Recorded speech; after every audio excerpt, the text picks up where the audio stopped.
Praise the Lord. Praise the Lord. We greet you all in the mighty name of our Lord and Savior Jesus Christ. प्रभु यीशु के पवित्र नाम पे हम आपका सबका स्वागत करते हैं. Full Gospel Baptist Church wishes you great day.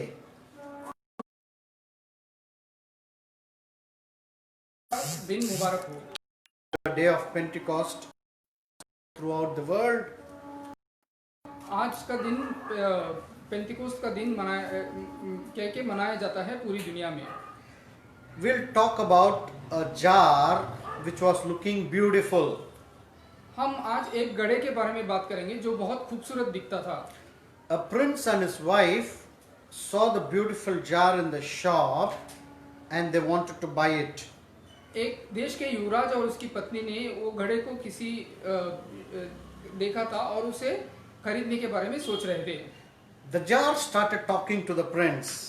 इतने में वो घड़ा जो है वो उस युवराज से बात करने लगा. I was just a lump of mud, मैं पहले सिर्फ एक मिट्टी का ढेर था, but someone bought me with a price.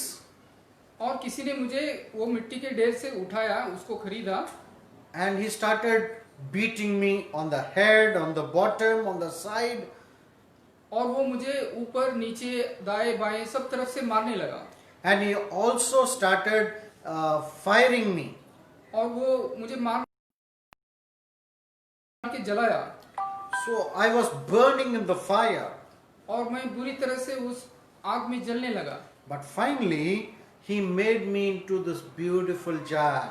और आखिर में उसने मुझे इस खूबसूरत घड़े की तरह डाल दिया. So I am beautiful jar today, but I went through a painful process. तो जो आज मैं इतना खूबसूरत घड़ा दिख रहा हूँ आपको, तो मुझे बहुत सारी तकलीफ झेलनी पड़ी. I want you to open your Bibles to 2 Corinthians chapter 4 verse 16. अब हम अपने बाइबल की तरफ जाते हैं और बाइबल में से 2 कोरिन्थियों 4 अध्याय और 16वां वचन पढ़ते हैं. Therefore we do not lose heart, even though our outward man is perishing, yet the inward man is being renewed day by day. 2 कोरिन्थियों 4 अध्याय 16वां वचन ये कहता है, इसीलिए हम हाय नहीं छोड़ते, ह्यव नहीं छोड़ते हैं, यद्यपि हमारा भीतरी मनुष्य नाश हो जाता है, तब भी हम भीतरी मनुष्यत्व दिन ब दिन नया हो जाता है. Today we are going to talk about how to beat fear mentality during this pandemic. आज हम इस पे गौर करेंगे कि इस महामारी का जो डर आजकल फैलाया गया है, इससे हम कैसे कंट्रोल कर सकते हैं. Which means I am not going to talk about a physical being, I am going to talk about the mental status or the inner thing that happens in a man. आज हम इस पे बात करेंगे कि हम इस महामारी की डर को कैसे काबू पा सके. वो सिर्फ अपने दिमाग में से उस डर को कैसे निकालना है, इस पे हम आज ध्यान करेंगे. I read about the top 10 stressful events a human undergoes. आज हम ध्यान करेंगे कि एक आदमी की जिंदगी में जो सबसे ज्यादा तनावपूर्ण घटनाएं जो होती हैं उसके बारे में बात करेंगे. The Harvard article was talking about, एक हार्वर्ड का लेख में लिखा गया था. number 1, the most stressful event for humans is that of a death. एक आदमी की जिंदगी में सबसे ज्यादा तनावपूर्ण घटना होती है किसी जान पहचान या किसी की मृत्यु होना. It can be death of a spouse or a partner, अपने पति या पत्नी या अपने घर वालों की मृत्यु होना, or divorce, या अपने पति या पत्नी से अलग हो जाना, separation from the partner, अपने पति या पत्नी से अलग हो जाना, imprisonment, या किसी को अपने घर वाले को कैद हो जाना, death of a close family friend, घर परिवार के नजदीकी मित्र, or personal injury or accident or disturbing medical reports, या अपनी निजी जिंदगी में कुछ व्याधि होना, या हम किसी दुर्घटना में फंस जाते हैं, ऐसी घटनाएं. I also saw on the list marriage. इस लिस्ट में हम ये भी देखते हैं कि बहुत सारे लोगों को तकलीफें होती है अपने वैवाहिक जीवन में, and also job loss or dismissal from the work, इसमें ये भी आता है कि अपने जो नौकरी है उसमें नौकरी से निकाला जाना, or change of job, promotion, demotion, or no promotion, retirement, या अपने जॉब से किसी दूसरी जगह पे तात्कालीन किसी दूसरी जगह पे चेंज किया जाना, या फिर अपना नौकरी में कम या ज़्यादा हो जाना, या फिर अपनी पूरी तरह से नौकरी चला जाना। So all these are stressful, most stressful events for any human being. ये सारी जो है वो एक आम आदमी के जिंदगी में बहुत तनावपूर्ण घटनाएं होती है, And all this happens within the mind of a human. और ये सब घटता है अपने आदमी के दिमाग में। That's what 2 Corinthians 4:16 says. Inward man has to be renewed day by day. इसीलिए हमने जैसे पढ़ा है दूसरे कोरिन्थिय 4 अध्याय और 16वां वचन में कि हमारा भीतरी आदमी को जो है वो हमें हर दिन उसको नया बनाना है, Otherwise, we'll get stressful, we get into depression. नहीं तो फिर हमारा तनाव जो है वो हम उस पर काबू नहीं कर पा जाते हैं और हम लोग तनाव में चले जाते हैं। The lies of the devil says, look at the negative things of life. जो शैतान का सोच है वो बताएगा कि आपको आपकी जिंदगी में जो बुरी चीजें हैं उस पे ध्यान दो। The devil tells you to look at the death rate. आजकल की इस महामारी में हमें शैतान बताता है कि देखिए कितने लोग मर रहे हैं, But the word of God in you tells you that look at the recovery rate. पर अपने प्रभु यीशु का जो वचन है वो हमारे दिल में हमको बताता है कि कितने लोग स्वस्थ हो रहे हैं। The lies of the devil makes you get discouraged, dejected, depressed. जो शैतान के झूठ है उससे हमको तनावपूर्ण मिलता है और वो हमको निराशा देता है। But how do we beat this negative or fear mentality? तो आज हम इस पे ध्यान करेंगे कि इस बुरा जो काम है उसको हम कैसे काबू कर सकते हैं। The word of God says in Ephesians chapter 6 verse 10 to 18, efficiency chapter वर्ष 6 10वें वचन में ऐसे कहा जाता है, there are few armaments that we can wear. हमारे पास कुछ ऐसे कवच हैं जो हम पहन सकते हैं To beat this mentality. इस बुरे तनाव को हम लोग इससे काबू कर सकते हैं। And I'm not talking about your physical battle. हम इस पे नहीं बात कर रहे कि हम किसी के साथ युद्ध में जाना चाहते हैं। I'm talking about the battle that happens in your mind. हम इस पे बात करेंगे जो लड़ाई हमको हमारे सोच में लड़नी है। It's the battle between the lies of the devil versus faith word of God.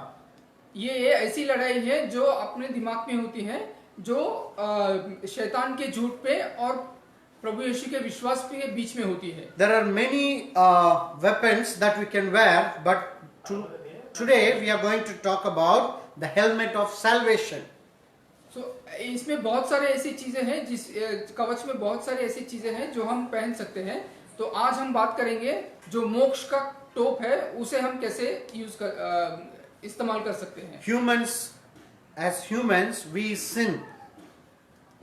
मनुष्य के वजह से मनुष्य जन्म से ही पापी होता है, But Lord Jesus Christ loves us. लेकिन प्रभु यीशु हमसे प्यार करते हैं। So he, being God, humbled himself and came to this earth. वो प्रभु यीशु भगवान होने की वजह से लेकिन उन्होंने अपने आप को कम किया और एक मनुष्य की तरह इस धरती पे आए। He lived on this earth for 33.5 years. वो इस धरती पे 33 साल तक जीवित थे। When he was 30, he started his ministry on this earth. वो जब 30 साल के थे उन्होंने अपना प्रवचन शुरू किया था। And for the next 3.5 years, he started doing his ministry. उन्होंने अपनी प्रवचन जो है 3 साल तक शुरू किया था। And he started doing great miracles and wonders. और उन्होंने अपने इस 3 साल के जीवन में बहुत सारे अद्भुत घटनाएं की थी। Finally, he was nailed on the cross. आखिर में उनको सूली पे लटकाया गया। He shed all the blood from his body, even the last drop.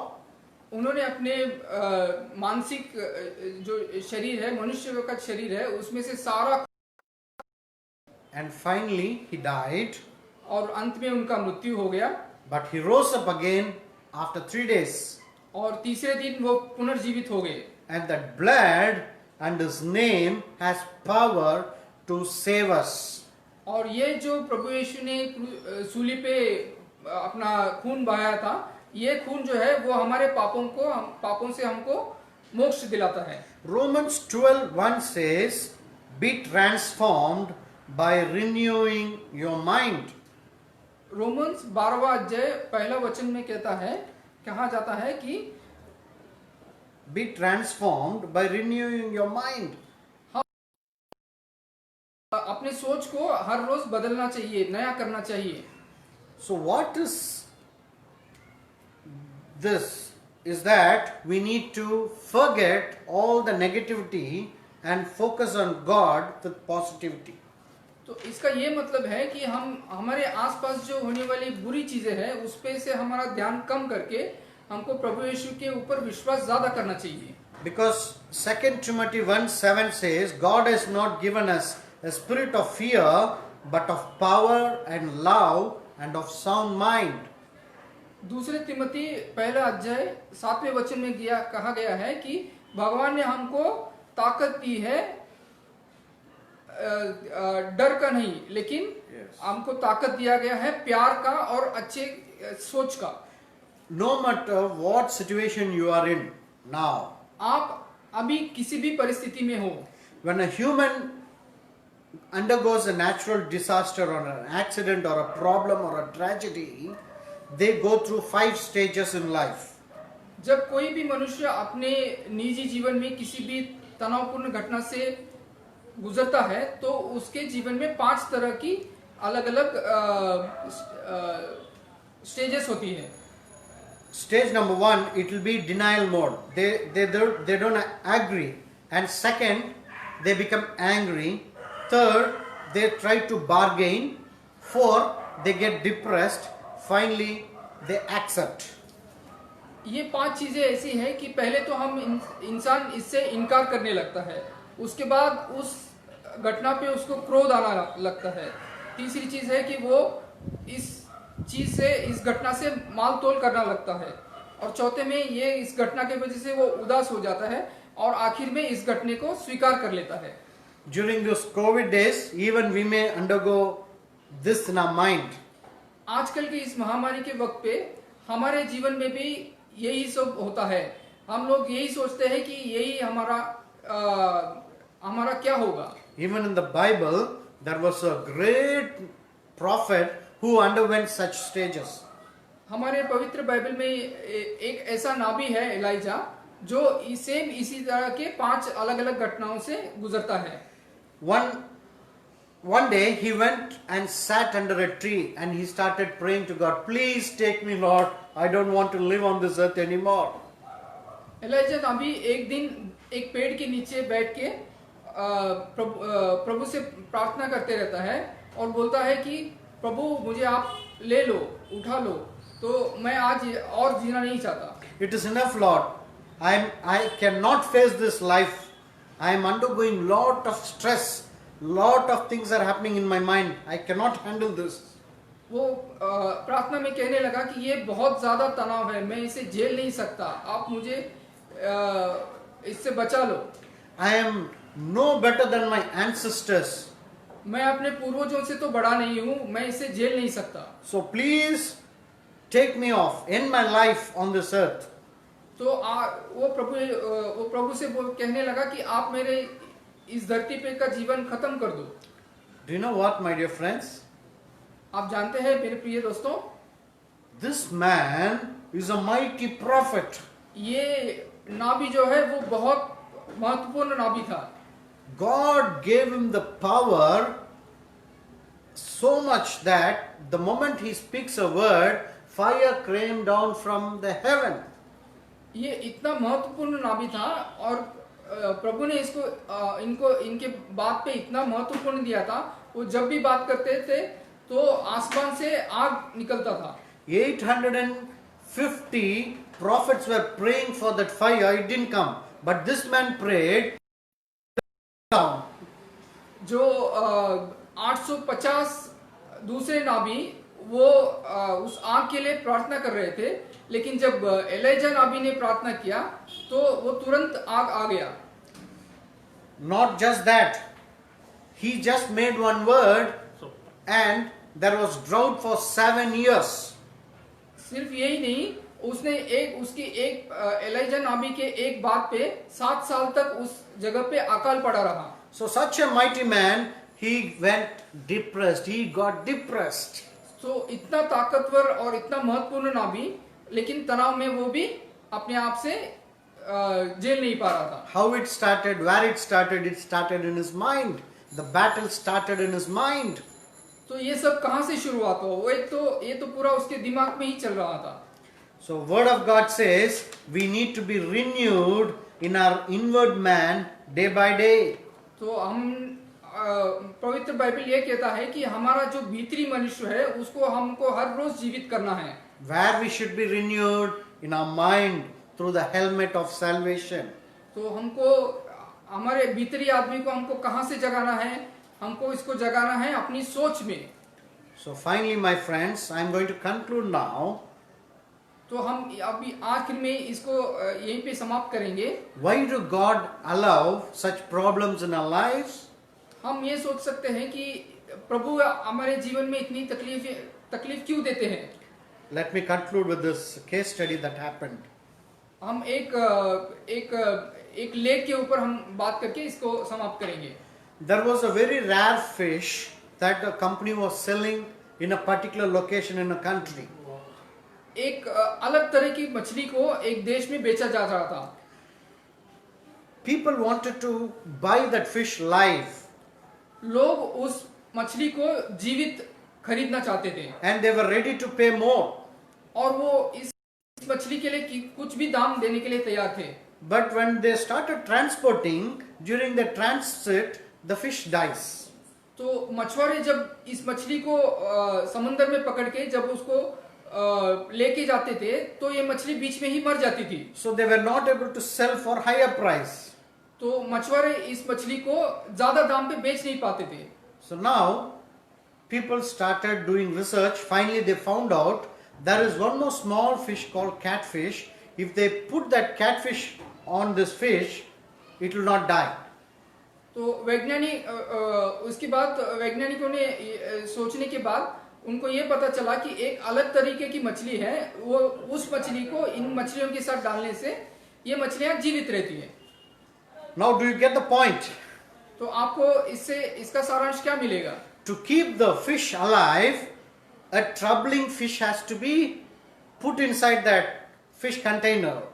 तो जो मछली मछुआरे बेचना चाहते हैं उसको जीवित करने के लिए हम लोगों को एक तकलीफ देने वाली दूसरी मछली उसमें डालना था। This is the reason God allows problems in our lives. तो यही एक कारण है कि प्रभु हमारे जीवन में तकलीफ देते हैं। If we don't have problems, we will not come close to God. अगर हमारे जीवन में तकलीफ नहीं होगे तो हम प्रभु यीशु के नजदीक नहीं आएंगे। And also we'll forget God. और हम प्रभु यीशु को भूल जाएंगे। And we'll also not be alive. और हम जीवित भी नहीं रहेंगे। Like the fish, if we need to be alive, we should have problems. उसी मछली की तरह जो जीवित रहने के लिए उसको तकलीफ देना जरूरी है। So I would like to conclude, don't be afraid. तो हम आज का सारांश यही करेंगे कि आप डरिए मत। Bible says 365 times, do not be afraid. अपने पवित्र बाइबल में 365 बार कहा गया है कि आप घबराइए मत। So don't be afraid every day. तो आप हर रोज घबराने की जरूरत नहीं है। There is a God who will never leave you nor forsake you. हमारे पास एक प्रभु है जो हमें कभी छोड़ेगा नहीं। Who is the one who is in me is greater and bigger than the one in this world, the devil. जो हमारे अंदर जो प्रभु है वो इस दुनिया में रहने वाले शैतान से बहुत बड़ा है। So he'll not leave you nor forsake you. सो प्रभु हमारा साथ कभी नहीं छोड़ेंगे। Change your mind. अपनी सोच को बदलिए, Renew your mind. अपनी सोच को नयापन दीजिए, Be strong. ताकतवर बनिए, Overcome the stress. तनाव को पर काबू कीजिए, Overcome the depression like Elijah. तनाव पे काबू कीजिए जैसे अपने एलिजा नाबी ने किया था। God used this Elijah after he overcame this depression mightily. ये उदास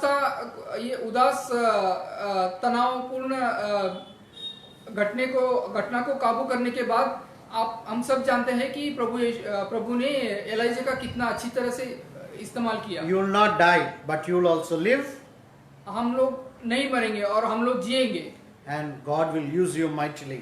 और प्रभु हमको भी इसी तरह से इस्तेमाल करेंगे। I'll just pray and conclude. Shall we close our eyes? Father God, we thank you for this wonderful day, the day of Pentecost.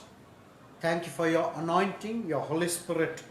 After 50 days, Lord, after your resurrection, you poured the Holy Spirit. Thank you for the Holy Spirit and the presence. Lord, enable us to renew our minds day by day and enable us to overcome, Lord, the stress in our life, the depressions in our life, and Lord, let us be renewed.